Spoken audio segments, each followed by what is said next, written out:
Assalamualaikum warahmatullahi wabarakatuh. Jumpa lagi dengan saya pribadi Mumpuni Adi pada video pengenalan pembangkit listrik tenaga nuklir.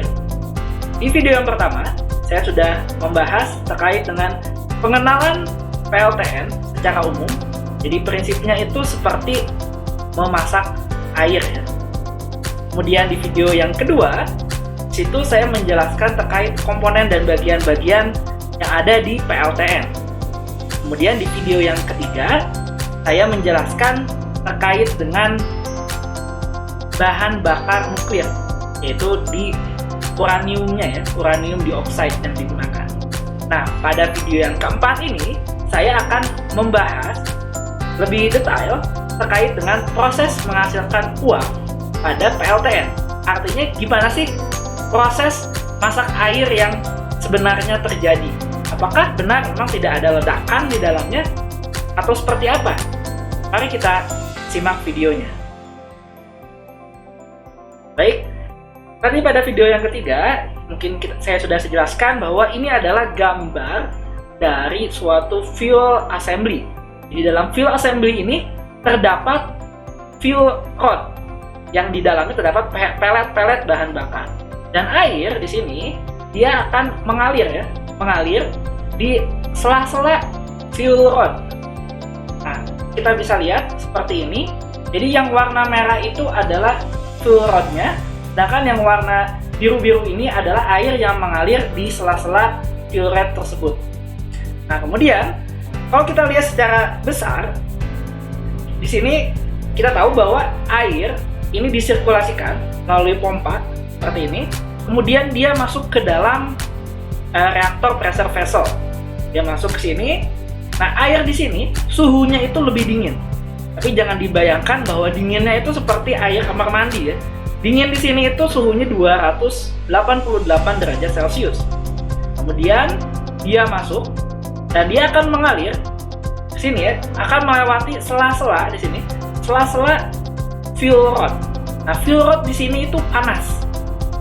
Nah, bagaimana yang terjadi ketika air berada di antara fuel rod ini?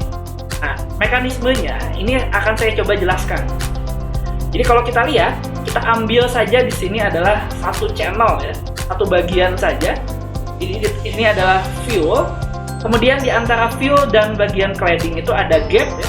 Sini ada gap yang berisi udara. Kemudian di luarnya adalah cladding yang terbuat dari material zirconia alloy atau zircaloy. Kemudian coolant di sini adalah cairan pendingin. Cairan pendinginnya adalah air biasa. Nah, ini ada di sini ya, yang warna biru ini. Oke. Nah, reaksi nuklir, reaksi fisik berantai itu terjadi di dalam fuelnya. Jadi seperti ini ya. Pemecahan antara atom uranium yang ditabrak oleh neutron ini akan menghasilkan fission product. Contohnya adalah barium dan krypton. Kemudian dia akan menghasilkan neutron yang lain yang akan menabrak lagi atom uranium yang di dekatnya.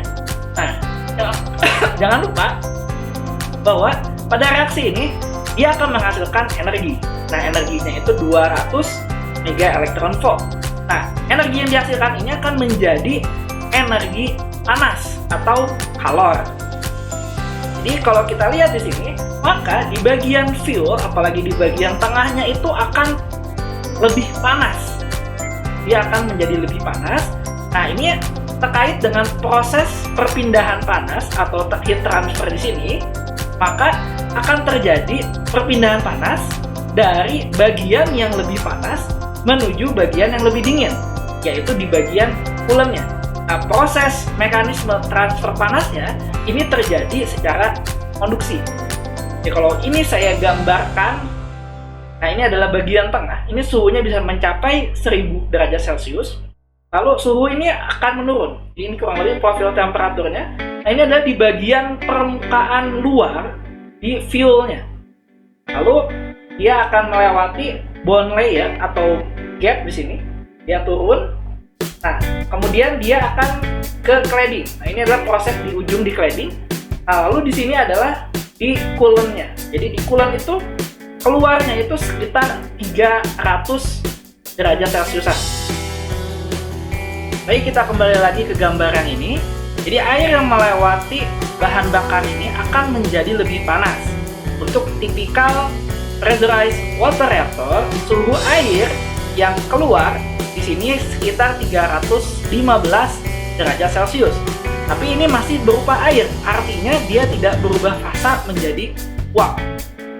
Nah, kemudian air yang panas ini dia akan masuk ke dalam suatu alat yang bernama steam generator. Nah, steam generator ini dia prinsipnya itu sama seperti pada alat penukar panas atau sering disebut sebagai heat exchanger. Jadi, steam generator ini merupakan sebuah heat exchanger yang bertipe shell and tube. Jadi di sini ada pipa-pipa yang berbentuk fluid yang di dalam shell atau cangkang. Nah, air yang panas tadi yang sekitar 315 itu dia akan melewati pipa U ini. Pipa U ini, nah itu otomatis pipa ini akan menjadi panas. Dan di dalam shell-nya di sini dia sudah ada air yang berasal dari secondary loop. Nah, air yang di dalam itu tentu akan dipanaskan. Jadi prinsipnya ini adalah seperti memasak air. Nah, air yang dipanaskan itu karena ini tekanannya lebih rendah dibandingkan di dalam reactor pressure vessel, maka akan menghasilkan uap. Nah, uap inilah yang kemudian dipakai untuk memutar turbin. Nah, baik, itu kurang lebih penjelasan bagaimana proses pembuatan uap atau memanaskan air di bagian PLTN, terutama untuk tipe pressurized water reactor. Apabila ada pertanyaan, silakan tulis di kolom komentar. Sampai jumpa kembali di video saya berikutnya. Semoga bermanfaat.